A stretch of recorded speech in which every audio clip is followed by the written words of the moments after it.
When 19-year-old Elvis Presley walked into the Assembly of God Church in Memphis on a warm Sunday evening in 1953, he had no idea he was about to meet the girl who would become his first real love. Dixie Locke was 15, sitting in the third row with her parents, her dark hair pulled back in a ponytail, her smile innocent and genuine in a way that would haunt Elvis for the rest of his life.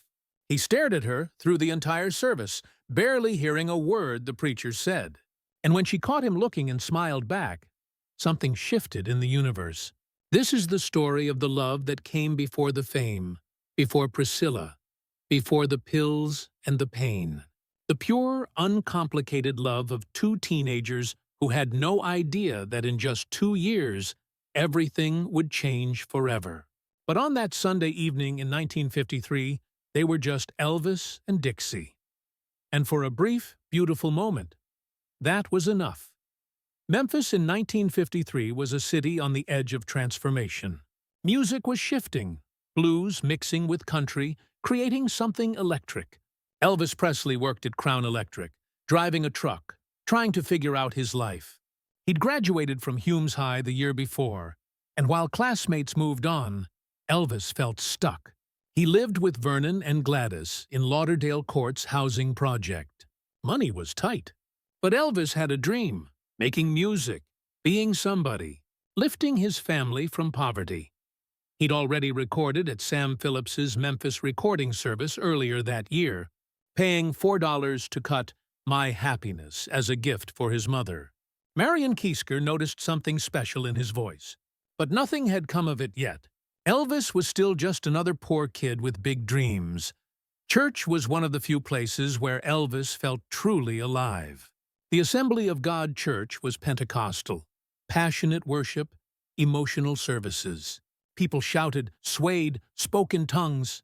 For Elvis, who felt like an outsider most of his life, church was where he belonged, where his love of gospel made perfect sense. That's where he saw her. Dixie Locke. She was sitting with her parents, Robert and Geneva Locke. Modest dress, kind eyes, natural beauty that didn't need makeup. Elvis couldn't take his eyes off her. There was something about the way she smiled during the hymns, the way her face lit up when the choir sang, that made his heart race in a way he'd never felt before. After the service, he worked up courage to approach her family. "Evening, sir, ma'am," Elvis said, Southern manners impeccable despite his nervousness. His hands were shaking slightly as he spoke. "My name's Elvis Presley. I was wondering if I could walk your daughter home." Robert Locke looked this skinny kid up and down. Greased back hair, threadbare clothes, nervous energy practically vibrating off him. "You go to church here regular?" "Yes, sir. My mama and daddy are right over there." Elvis pointed to Vernon and Gladys, who were talking with other church members. Dixie's mother smiled. "We know Gladys. She's a lovely woman." She looked at her daughter. "What do you think, Dixie?" Dixie met Elvis's eyes, and something passed between them. A recognition, a spark. "I'd like that," she said softly.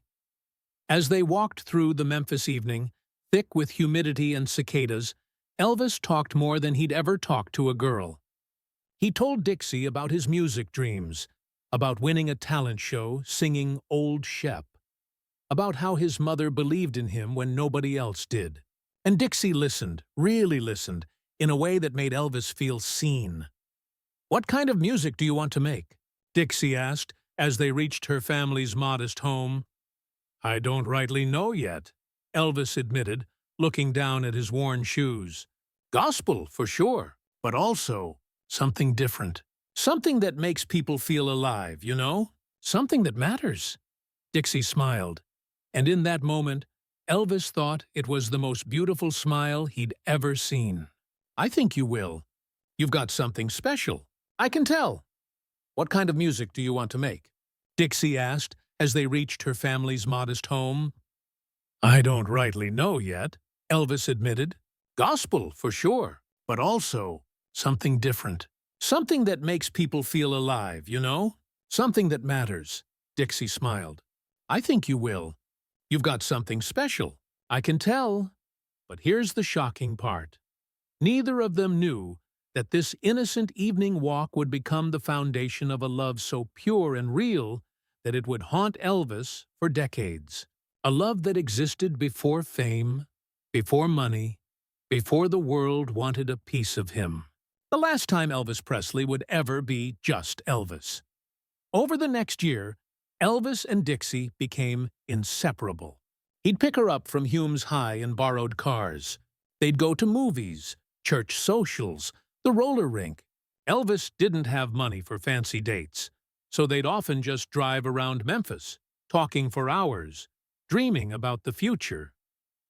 What made their relationship different was the depth. Elvis wasn't trying to be smooth or cool. He was himself, insecure, ambitious, devoted to his mother, scared of failure. He'd tell Dixie how other truck drivers made fun of his dreams, how his father thought music was a waste, how he'd lie awake terrified he'd end up poor and forgotten. "I won't let that happen," Dixie would tell him, squeezing his hand. "You're going to be somebody, Elvis. I know it." And Elvis believed her. Because when Dixie said it, looking at him with those kind, certain eyes, it felt true. It felt possible, like maybe the dreams weren't foolish after all. "I won't let that happen," Dixie would tell him. "You're going to be somebody, Elvis. I know it." And Elvis believed her. Because when Dixie said it, it felt true. They had their first kiss on Dixie's porch after a church social in late 1953. Awkward and sweet, both nervous, both feeling momentous. After Elvis walked home, he told his mother he'd met the girl he'd marry. Gladys smiled but said nothing. She knew her son's dreams were too big for a small life. But right now, he was happy. And that was enough. By early 1954, Elvis and Dixie had fallen into comfortable rhythm. Boyfriend and girlfriend in the innocent, wholesome 1950s way. They held hands, went to church together, talked about marriage the way young people do when the future feels impossibly far and thrillingly close. Dixie's parents approved. He was respectful, came from a good Christian family, had steady work. Sure, he had wild music ideas, but he'd grow out of that. Boys always did. But then everything changed. This is where everything changed. Because in July 1954, Elvis walked into Sun's studio and recorded "That's All Right." And suddenly, the boy Dixie knew started to disappear. It happened gradually. Sam Phillips loved Elvis's unique sound, that impossible blend of blues, country, and gospel. He paired Elvis with Scotty Moore and Bill Black. They started recording. Local radio picked up "That's All Right." People started calling, wanting to know who this Elvis Presley was. Elvis started getting gigs, small ones, but gigs. Dixie went to every show she could. She'd watch Elvis transform on stage. The shy boy she knew would become something else. Confident, electric, dangerous. Girls screamed when he moved. Mothers clutched pearls. Fathers shook their heads. But everyone was watching. Everyone was talking about Elvis Presley. "Did you see how they reacted to you?" Dixie asked after one show in late 1954. They were sitting in his borrowed car, parked outside her house. "I know," Elvis said, and there was something in his voice. Excitement, fear, realization. "It's really happening, Dix. Everything I dreamed about. It's happening." Dixie should have been happy. This was what Elvis wanted, what he'd worked for. But she felt something shift between them that night. A distance. The beginning of the end. By 1955, Elvis was traveling more. Small tours through Tennessee, Mississippi, Arkansas. The crowds were getting bigger. The screaming was getting louder. And Elvis was changing. His clothes got flashier. Pink pants, bold jackets, clothes that made him stand out. His hair got wilder. His performances got more provocative. He was becoming Elvis Presley, the performer, the person, the commodity. And the more he became that, the less he was just Elvis, Dixie's boyfriend. The real breaking point came when Colonel Tom Parker entered the picture. Parker saw potential and started managing Elvis in 1955. Suddenly, everything got serious. Professional, calculated, contracts, appearances, strategies. Elvis was being groomed for stardom. And in Parker's vision, there was no room for a high school girlfriend. You haven't seen the biggest surprise yet, because what destroyed Elvis and Dixie's relationship wasn't distance or time. It was the other girls, hundreds of them, thousands of them, all wanting a piece of Elvis. It started innocently. Girls would wait after shows for autographs. Elvis, polite and southern, would sign them. But then girls got bolder. They'd slip him phone numbers, follow him to hotels, show up at radio stations. And Elvis, young, flattered, overwhelmed, didn't always say no. Dixie heard the rumors. Friends told her they'd seen Elvis with other girls. Magazine articles mentioned him dating various starlets. Each time, Elvis would explain. It was publicity. It didn't mean anything. She was the only one he loved. And Dixie wanted to believe him. But it was getting harder. The worst part was how their time together had changed. When they did see each other, Elvis was different, distracted. His mind always somewhere else, on the next show, the next recording, the next opportunity. They'd sit in his car, and instead of talking for hours, Elvis would fidget with the radio, check his watch, mention he had to be somewhere early. "Do you even want to be here?" Dixie asked one night in the summer of 1955. They'd just come from a movie, but Elvis had barely watched it. He'd spent the whole time signing autographs for people who recognized him in the theater. "Of course I do," Elvis said, but he couldn't quite meet her eyes. "It doesn't feel like it anymore. It feels like I'm just something you have to check off your list. See girlfriend? Check. Now on to the next thing." "That's not fair, Dix. You know how hard I'm working. You know what this means to me?" "I do know," Dixie said quietly. "That's the problem. I know exactly what this means to you, and I'm not sure there's room for anything else. Wait, don't miss this crucial detail. The night Elvis told Dixie he was moving to Nashville to record at RCA, the label that would make him a superstar, was the night they both knew it was over, even though neither of them could say it out loud. They were parked outside her house, the place where they'd had so many conversations, so many kisses, so many dreams. It was November 1955. Elvis had just signed with RCA Records for an unprecedented $35,000. He was going to be huge. Everyone knew it. The question was whether Dixie could be part of that world. "Come with me," Elvis said suddenly, his voice desperate. "When I get successful enough, marry me. We'll do this together." Dixie looked at him. This boy she'd fallen in love with 2 years ago, who was now becoming someone she didn't quite recognize. Her heart ached because she could see the fear in his eyes, the plea for her to say yes. "Elvis, I'm 17. I'm still in high school. My parents would never let me go to Nashville with you. And even if they did—" She trailed off, her voice breaking. "Even if they did, what? I don't know if I can be what you need anymore. You need someone who can handle this world. The fame, the travel, the other girls. Someone who won't get jealous or insecure. Someone who understands that you belong to everybody now, not just to one person." "I belong to you," Elvis said desperately, reaching for both her hands now. "I've always belonged to you. You're the only real thing I have left." "No," Dixie said, tears streaming down her face. "You belong to them now, to all those screaming girls, to Colonel Parker, to whatever this thing is that you're becoming. And I'm happy for you, Elvis, I really am. You're going to be everything you dreamed of, but I can't be part of it. I'm not built for that kind of life." Elvis reached for her hand, holding it tight. "I love you, Dixie. You're my first love. That has to mean something." "It means everything," Dixie whispered. "It means I'll always remember you as you were. Before all this, when you were just Elvis, and I was just Dixie, and the world hadn't gotten in the way yet." They sat in silence for a long time, holding hands, both of them knowing this was goodbye, even though neither of them wanted to say the word. Finally, Dixie leaned over and kissed him one last time. Soft, sad, final. Be great, she said. Be everything you're meant to be. Just don't forget who you were. Then she got out of the car and walked into her house without looking back. If she had, she would have seen Elvis sitting there for another hour, crying like his heart was breaking.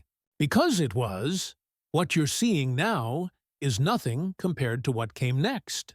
Because Elvis's rise to superstardom happened exactly as everyone predicted. But the cost was something nobody, least of all Elvis, had fully understood. By 1956, Elvis was everywhere. Heartbreak Hotel topped charts. He appeared on Ed Sullivan. Girls fainted at concerts. Parents condemned him.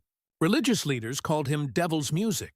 And through it all, Elvis thought about Dixie, about the girl who loved him when he was nobody, about the purity of what they had before everything got complicated. He dated other girls, lots of them: June Juanico, Natalie Wood, Anita Wood. Each relationship followed the same pattern: intense at first, then suffocated by career demands, his mother's presence, and Elvis's inability to commit. Because deep down, he was still comparing everyone to Dixie, and nobody measured up. Dixie, meanwhile, finished high school and tried to move on. She dated other boys, but it was hard. How do you date normal guys when you used to date Elvis Presley? How do you explain that you walked away from the biggest star in the world because you knew staying would destroy you both? Years later, after Elvis married Priscilla, after Hollywood and Vegas, after he'd become an icon, he would still talk about Dixie to his inner circle. She was the only one who knew me before, he'd say. Before all this, she knew just Elvis, and I let her go. You won't believe this, but in the 1970s, when Elvis's marriage to Priscilla was falling apart and his career was struggling, he tried to find Dixie. He asked his people to track her down, to see if she'd be willing to see him. By then, Dixie had married and had a family of her own.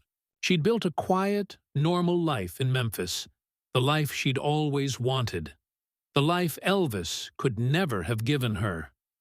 When Elvis's people contacted her, Dixie said no, not because she didn't care about him, but because she knew there was no going back. The Elvis she'd loved was gone. He'd been gone since 1955, replaced by the legend, the image, the king. And she didn't want to meet that Elvis.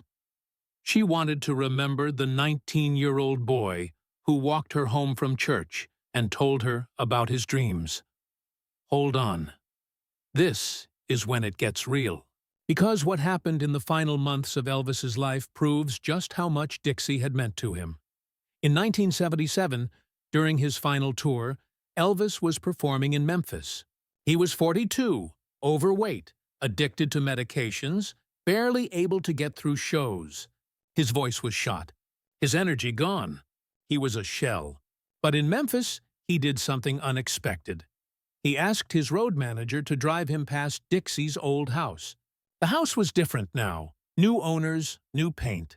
But Elvis sat outside for 30 minutes, staring at the porch where they'd had their first kiss, their last conversation, where he'd left behind the only version of himself that had ever been truly happy. She was right, Elvis told his road manager. She said I'd be great, and she said I'd lose myself becoming great. And she was right about both. 2 months later, Elvis was dead. And when Dixie heard the news, she cried for hours. Not for the Elvis the world knew, but for the boy she'd loved.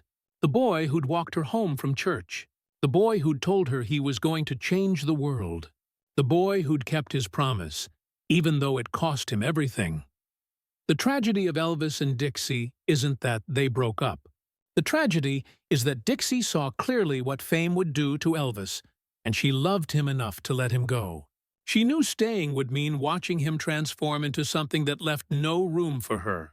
She knew the world wanted Elvis Presley more than it wanted Elvis to be happy. And she made the impossible choice to walk away before fame ground their love into something unrecognizable. But here's the truth. Elvis never stopped loving Dixie. Every woman after was compared to her. Every relationship fell short because none had that innocence, that simplicity, that realness. Priscilla came closest. She was young when they met, moldable, willing to become what Elvis wanted. But even Priscilla would later say Elvis talked about a girl from before, a girl who got away. In interviews years after Elvis's death, Dixie would sometimes talk about their relationship. She never bragged, never tried to profit. She spoke about it the way you speak about a beautiful dream, with fondness, with sadness, with wisdom. "I loved him," she'd say. "Not Elvis Presley the star, just Elvis." And I think that's why it couldn't last. The world didn't want just Elvis. The world wanted Elvis Presley. And those were two very different things. She was right. The Elvis Dixie knew, the insecure truck driver with big dreams and a good heart, died the moment "That's All Right" played on the radio. He was replaced by Elvis Presley, the persona, the product, the legend. And while that Elvis achieved everything the original Elvis had dreamed of, he lost something essential in the process.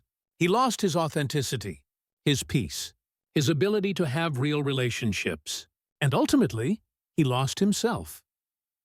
The love story of Elvis and Dixie is the story of the road not taken.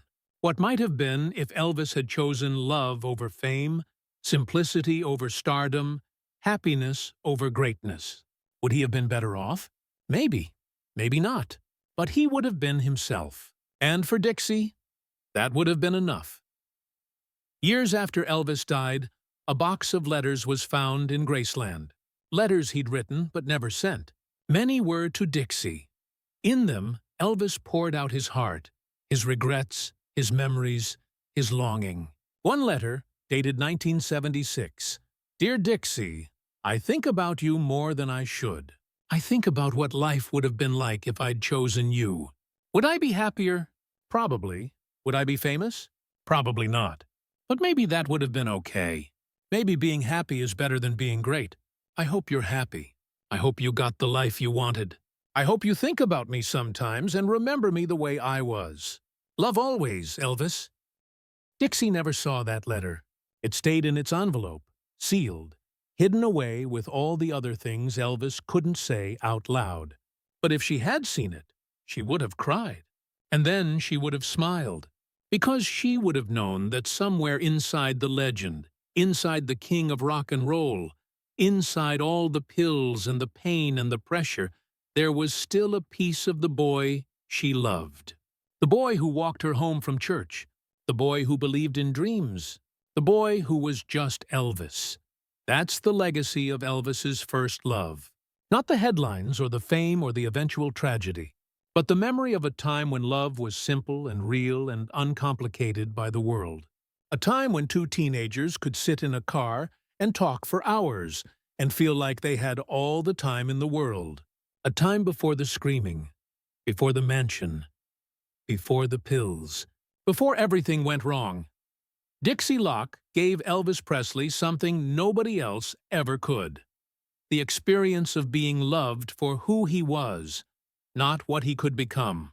And Elvis gave Dixie something equally precious, the memory of a love so pure that it couldn't survive in the real world. A love that existed in a perfect moment before time and fame and reality tore it apart.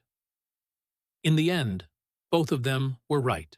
Elvis became great, just like Dixie said he would. And he lost himself in the process, just like Dixie knew he would.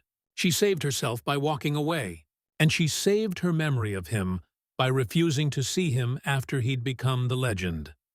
Some loves are meant to last forever. Others are meant to be perfect for exactly the amount of time they exist, and then to live on only in memory.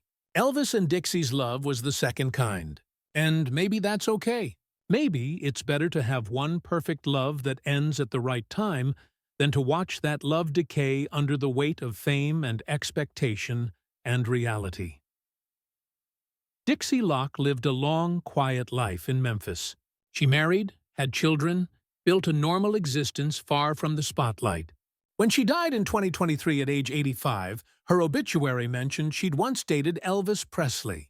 But that was just a footnote. Her life was so much more. She was a wife, mother, grandmother, a woman who made her own choices and lived with them. But in her nightstand drawer, until the day she died, she kept a small box. Inside, it was a program from one of Elvis's early shows, a photograph of them together in 1954, and a dried flower from her corsage from their first real date. She didn't look at these items often, but sometimes, on quiet nights, she'd open the box and remember. Remember what it felt like to be 15 years old and in love. Remember a boy named Elvis, who walked her home from church and told her he was going to change the world. Remember the moment before everything changed, when they were just two kids who believed anything was possible. That's the story of Elvis's first love. The love that came before the fame. The love that couldn't survive the fame. The love that proved that sometimes the price of greatness is measured not in money or success, but in the simple human connections we sacrifice along the way. And somewhere, in whatever comes after, maybe Elvis and Dixie met again. Maybe they're 19 and 15 again, walking home from church on a warm Memphis evening, with their whole lives ahead, and no idea what's coming. Maybe in that place, there's no fame, no Colonel Parker, no screaming girls, no pills. Just Elvis and Dixie. Just two kids in love. Just that perfect moment, frozen in time. That's what first love is. Not the love that lasts, but the love that shapes everything after. The love that sets the standard.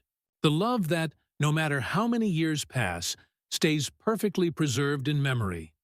Innocent, pure, and impossible to recreate. Elvis Presley loved many women in his life, but he only loved one woman before he became Elvis Presley. And that woman was Dixie Locke. The girl who knew him when. The girl who let him go. The girl who got away. His first love. His truest love. His lost love. And in the end, maybe that's the saddest song Elvis never sang. Which city are you watching from? Drop your location in the comments below. Now we want to hear from you. Have you ever had a first love that you still think about? Do you think Elvis would have been happier if he'd chosen love over fame? Can true love survive massive success, or does fame always destroy relationships? Share your stories and thoughts in the comments. If this story touched your heart, don't forget to like this video and subscribe to our channel for more untold stories of Elvis Presley, the human side of legends, and the loves that shaped history. Hit the notification bell so you never miss our next story about the king of rock and roll.